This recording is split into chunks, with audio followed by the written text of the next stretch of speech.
نہ صرف کراچی بلکہ پورے پاکستان میں شراب اور نشے کی لت بہت بڑھتی جا رہی ہے.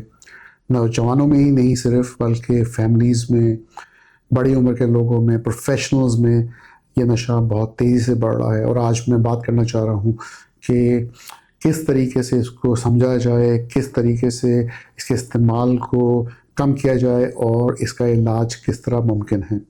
تو پہلے تو یہ چیز سمجھنا ضروری ہے کہ یہ نشہ جو ہے یہ ایک طبی اور نفسیاتی بیماری ہے.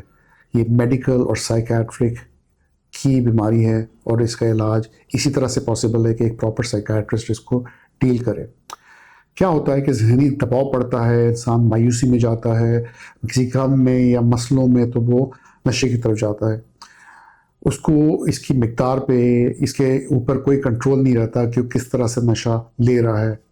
اس کو نہ فیملی کی پرواہ ہوتی ہے، نہ ہی اپنے پروفیشن کی، کاروبار کی، روزگار کی، اور نہ ہی اپنی صحت کی.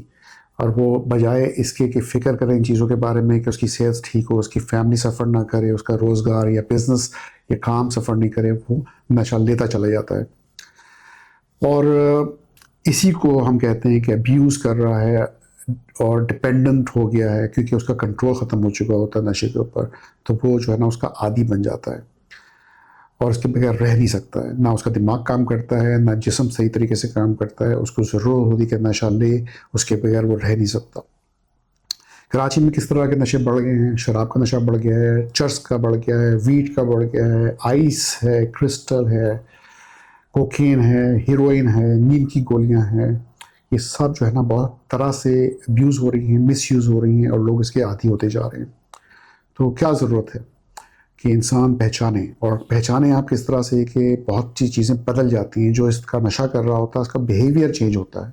بیہیویئر میں کیا چیز ہوتا ہے کہ وہ جھوٹ بولنے لگتا ہے، وہ پیسے خرچ کرنے لگتا ہے، وہ گھر سے دور رہنے لگتا ہے، اپنے کام میں انٹرسٹ نہیں لیتا ہے. اس کے بیہیویئر میں ایک چینج آتا ہے جس سے پتہ چلتا ہے کہ وہ بدل گیا ہے.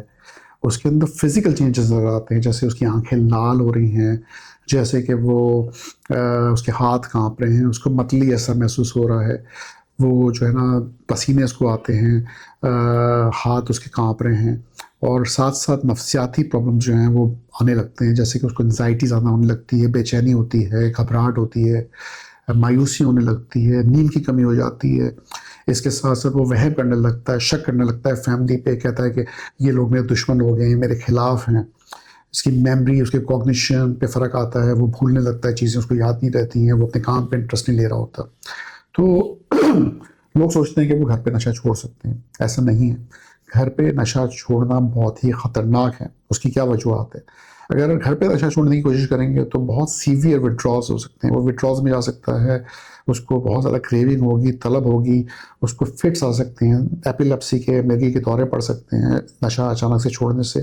وہ اس کو چیزیں نظر آ سکتی ہیں، کانوں میں آوازیں سنائی دے سکتی ہیں. وہ اتنے کنفیوژن میں جا سکتا ہے، اس کو یہ نہیں پتا ہوتا آج دن کون سا ہے، دن ہے کہ رات ہے، وہ کہاں پر ہے، کیا کر رہا ہے. وہ اس طرح کے حالات میں اپنے آپ کو نقصان پہنچا سکتا ہے، اپنی فیملی کو نقصان پہنچا سکتا ہے. اور کچھ کیسز میں بغیر طبی ہیلپ کے، بغیر یا میڈیکل ہیلپ کے بغیر ڈیتھ ہو سکتی ہیں. تو اگر گھر سے بغیر پراپر طریقے سے ڈیٹاکسیفیکیشن جسے ہم کہتے ہیں علاج کا طریقہ ہے وہ نہیں کیا جائے تو انسان مر سکتا ہے. اور کیا ہوتا ہے کہ وہ ڈیٹاکس میں اگر ہم اس کو ایڈمٹ کرتے ہیں تو وہ بیسیکلی بہت سیف ہے. سیف اس طرح سے کہ اس میں مسلسل اس کی نگرانی ہو رہی ہوتی ہے، اس کا بلڈ پریشر چیک ہو رہا ہوتا ہے، اس کا دماغ اور اس کا دل کی چیکنگ ہو رہی ہوتی ہے کہ وہ نارمل ہے کہ نہیں ہے.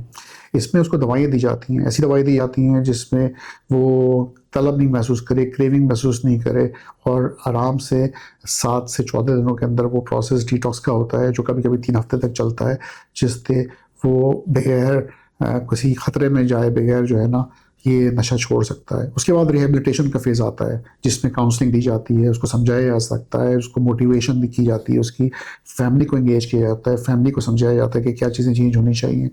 اور یہ ساری چیزیں کر کے پراپر طریقے سے 1 سے 3 مہینے کا جو پراپر داخلہ ہوتا ہے یا ایڈمیشن ہوتا ہے، اس میں پیشنٹ بالکل ٹھیک ہو سکتا ہے. اس کی فزیکل طلب اور سائیکولوجیکل طلب جو دونوں ہیں وہ دور ہو سکتی ہیں، اور وہ اچھی زندگی گزار سکتا ہے، کام پہ واپس جا سکتا ہے، اپنی فیملی کے لیے کام کر سکتا ہے، اپنی صحت کا خیال رکھ سکتا ہے.